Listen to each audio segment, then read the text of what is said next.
Guys welcome to our channel. আমাদের ফোনটা অনেক সময় গরম হয়ে যায়, এর জন্য আমাদের ফোনটা খুব স্লো হ্যাং হয়। তো কী করে আপনি এই সমস্যার সমাধানটি সলভ করবেন, এর জন্য আপনাকে চলে আসতে হবে আপনার ফোনের সেটিংসে এসে আপনাকে ডেভেলপার অপশানটি খুঁজে বের করতে হবে। এর জন্য আপনাকে সিস্টেম সেটিংস বলে একটা অপশান পেয়ে যাবেন। এখানে ট্যাপ করবেন, ট্যাপ করার পর নিচে আসবেন, নিচে এসে ডেভেলপার অপশান পেয়ে যাবেন। এখানে ট্যাপ করবেন, ট্যাপ করে একদম নিচে আসবেন। একদম নিচে এসে এখানে একটা অপশান পেয়ে যাবেন, দেখতে পাবেন যে উইন্ডো অ্যানিমেশন স্কেল। এটাকে আপনারা 5 পয়েন্ট করে দেবেন, এটাকে আপনারা 5 পয়েন্ট করে দেবেন। এবং অ্যানিমেটার ডিউরেশন স্কেল, এই 3 নম্বর অপশানটিকে আপনারা 5 পয়েন্ট করে দেবেন।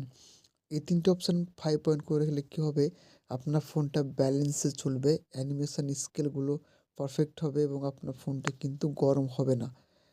তো যদি আপনারা ডেভেলপার অপশানটি অন না করতে পারেন, তাহলে আপনাদেরকে শিখিয়ে দিই। ডেভেলপার অপশান যদি আপনার ফোনে অন না থাকে, তাহলে আপনার কী করতে হবে, অ্যাবাউট ডিভাইস বলে একটা অপশান পেয়ে যাবেন, এখানে ট্যাপ করবেন। তারপর দেখবেন যেখানে ভার্সান লেখা থাকবে, এখানে ট্যাপ করবেন। তারপর বিল্ড নাম্বার বলে একটা অপশান পেয়ে যাবেন, এখানে 3বার ট্যাপ করবেন। ট্যাপ করলে দেখবেন যে আপনার ফোনের ডেভেলপার অপশানটি অন হয়ে যাবে। তো এই ছিল ছোট্ট একটা সেটিংস। যদি ভালো লেগে থাকে অবশ্যই লাইক, কমেন্ট, শেয়ার করতে ভুলবেন না। Thank you so much. দেখা হবে একটা নতুন ভিডিওতে।